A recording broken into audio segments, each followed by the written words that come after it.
திருமாவர்களுடைய பேச்சு பாஜக இல்லைன்னா வரலாம், ஆனால் பாஜக இருக்கே அப்படின்னு அதிமுகவுக்கு கொடுக்கக்கூடிய சமிக்கையா? வணக்கம் கார்கே. வணக்கம். அதாவது வேட்டை புலியோடு ஓட்டை படகில் பயணம் செய்யக்கூடியவர்கள் இன்றைக்கு திமுக கூட்டணியில் ஓட்டை விழுந்ததாக கருத்து சொல்லியிருக்கின்றார் வைகை செல்வன் அவர்கள்.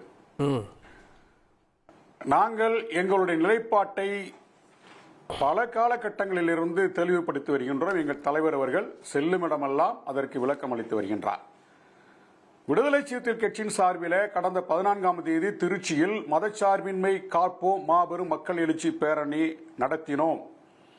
அந்த நிகழ்ச்சிக்கு பிறகு தலைவர் அவர்கள் அங்கே ஒரு விடுதலையில் தங்கியிருந்த போது வைகை செல்வன் அவர்களும் பக்கத்து அறையில் தங்கியிருந்தார். அப்போது எங்கள் தலைவரை மரியாதை நிமித்தமாக சந்திக்கும் போது அவர் ஒரு புத்தகத்தை கொடுத்தார். அவர் ஒரு இலக்கியவாதி, ஒரு எழுத்தாளர். அந்த அடிப்படையில் எமது தலைவரும் அவரை மரியாதை நிமித்தமாக சந்தித்தார். அங்கே இலக்கியம் தொடர்பாக அவர் வழங்கிய புத்தகம் தொடர்பாக மட்டுமே பேசப்பட்டதை தவிர வேறு எதுவும் பேசவில்லை. இல்ல பொதுவா நடந்த பொதுவழி சந்திப்பு அப்படின்றாரு. நீங்க உள்ளிட்டவங்களா இருந்தீங்களா அந்த சந்திப்புல? ஆமா, நான் பக்கத்துல இருந்தேன். நான் அது கேமரா முன்னாடி போல, நான் தள்ளிதான் இருந்தேன் நானு. ஆனா இதுல என்ன ஒரு பெரிய வேடிக்கைன்னு பாருங்க. அதாவது ஒரு நடந்த எழுச்சி தமிழருடைய பண்பு என்னன்னு பாத்தீங்கன்னா, பாரதிய ஜனதாவுடைய தலைவர்களை சந்திக்கும் போது கூட மரியாதை நிமித்தமாக அவரோடு பேசுவதும் அவரோடு கை குலுக்குவதும் ஒரு பண்பாட்டின் அடையாளமாக, அரசியல் களத்தில் ஒரு பண்பாட்டை கடைபிடிக்க வேண்டும் என்பதற்காக எங்க தலைவர் அப்படிதான் அணுகியிருக்காரு. அண்ணாமலையை சந்திக்கும் போது பேசியிருக்கிறாரு, எல்முருகனை சந்திக்கும் போது பேசியிருக்கிறாரு. இன்றைக்கு நயினார் நாகேந்திரன் அவர்களை சந்திக்கும் போது கை கொடுத்திருக்கின்றாரு. இன்றைக்கும் பாரதிய ஜனதாவுடைய மூத்த தலைவர் பொன்னார் அவர்களை சந்திக்கும் போது கூட அடிக்கடி பேசிக்கொள்ளக்கூடிய ஒரு நடைமுறை தான் இது. அரசியல் களத்தில் ஒரு கொள்கை அடிப்படையில் பகை இருந்தாலும் நேரில் சந்திக்கும் போது ஒரு மரியாதையை பகிர்ந்து கொள்வதுதான் அரசியல் நாகரிகம். அதை எங்க தலைவர் கடைபிடிக்கிறார். அந்த அடிப்படையில் தான் வைகை செல்வனுடைய சந்திப்பு அவர் விருப்பம். இது கேஷுவலான ஒரு சந்திப்பு அப்படின்னு நீங்க சொல்றீங்க. ஆனா வைகை செல்வனுடைய அந்த செய்தியாளர் சந்திப்புல இப்போதைக்கு இதை தான் சொல்ல முடியுன்றாரு. நெருப்பு இல்லாம புகையுமா?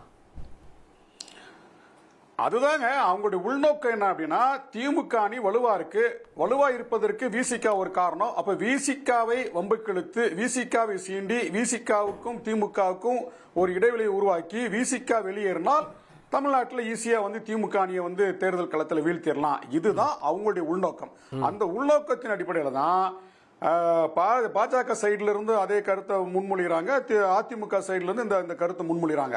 இது அவங்க அதாவது இப்போ உள்ளங்கை அரிக்குதுன்னா கொஞ்சம் அவங்க சொரிஞ்சுக்கிட்டா கொஞ்சம் சுகமா இருக்கும். இதுதான் ஒரு சாதாரண ஒரு நடைமுறை. அவர்களுடைய தேவைக்காக அந்த கருத்து சொல்றாங்களே தவிர மனசாட்சி உள்ள வைகை செல்வன் அவர்களுக்கு மனசாட்சி என்று ஒன்று இருந்தால் சந்திக்கும் போது என்ன பேசிக் கொண்டார்களோ அதைத்தான் அவர் வெளிக்காட்டணும்.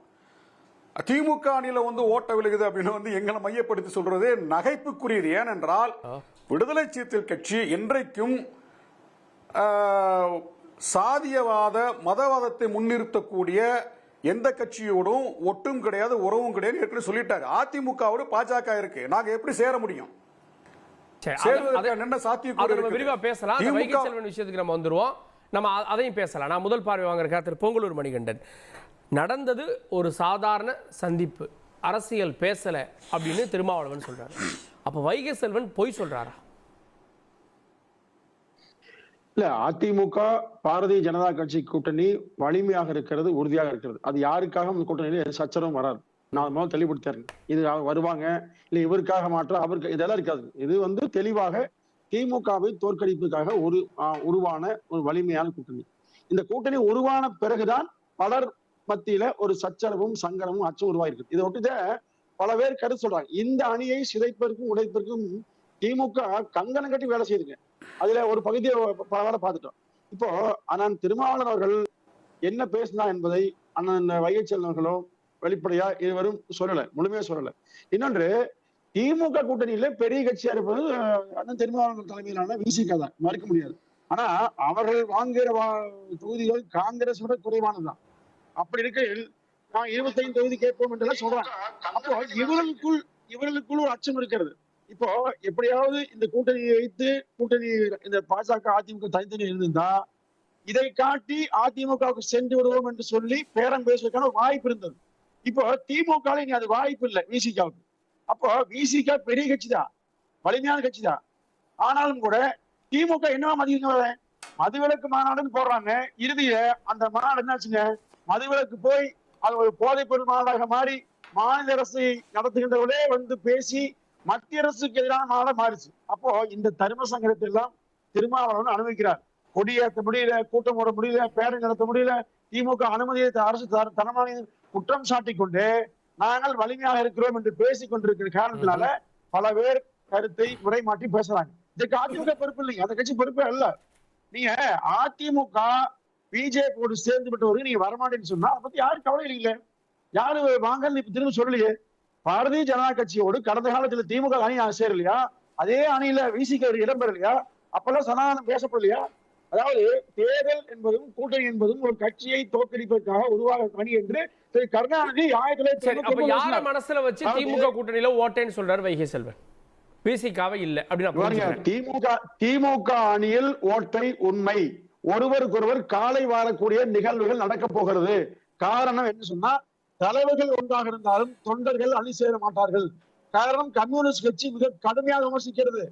அதாவது கொடுத்த வாக்குறுதியை நிறைவேற்றாமல் ஏமாற்றான்னு சொல்றாங்க.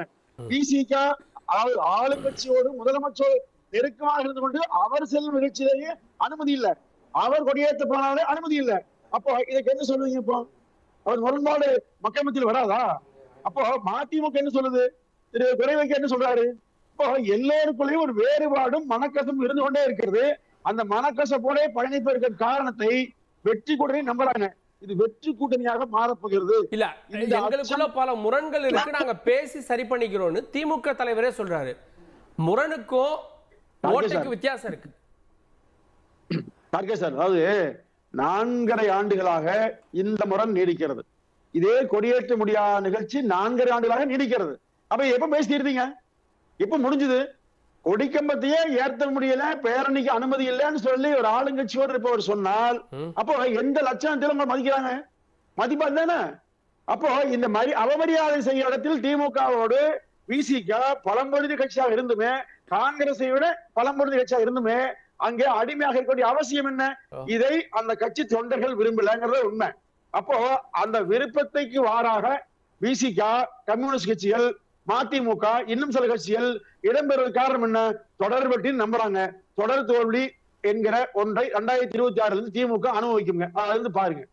திரு பாவலன் வேண்டா வெறுப்பா இருக்கீங்க அப்படின்ற விஷயம் சொல்றாரு. ஒரே நிமிஷம், திரு இதயதுல்லா காங்கிரஸ் கட்சியிலிருந்து நினைக்கிற நிகழ்ச்சிக்கு அவரை வரவேற்கிறேன். தொடர்ந்து திரு பாவலன், வேண்டா வெறுப்பா இருக்கீங்களோ? மணிகண்டன் அதான் சொல்றாரு. இல்ல அவரை ஏதோ விசிகா அடிமையா இருக்குன்னு சொல்ற போற போக்குல ஒரு கருத்து சொல்றாரு. பாரதிய ஜனதா, அதாவது தமிழ்நாட்டில் அதிமுக பெரிய கட்சி, தமிழ்நாட்டில் பாஜகவுக்கு இடமே கிடையாது, கிளைகள் கிடையாது, ஆட்களும் கிடையாது. அப்படிப்பட்ட ஒரு கட்சியை சேர்ந்த தலைவர்களுக்கு இன்றைக்கு அதிமுக கட்டுப்பட்டு கிடக்குது. அமித்ஷா சென்னைக்கு வர்றாரு, பக்கத்தில் எடப்பாடியை உட்கார வைக்கிறாரு. முன்னாள் முதலமைச்சர் அதிமுகவினுடைய பொதுச் செயலாளர் அவர் பக்கத்தில் உட்கார வச்சு பேச விடாம சொல்றதுக்கு தலையாட்டிட்டு வைக்க போறாரு. கூட்டணி ஆட்சின்றாரு. இன்றைக்கு வரை அதிமுக வெற்றி பெற்றால் கூட பாஜக இடம்பெறக்கூடிய கூட்டணி ஆட்சி தான் தமிழ்நாட்டில் அமைப்போம் சொல்லி பாஜக தலைவர்கள் சொல்றாங்க.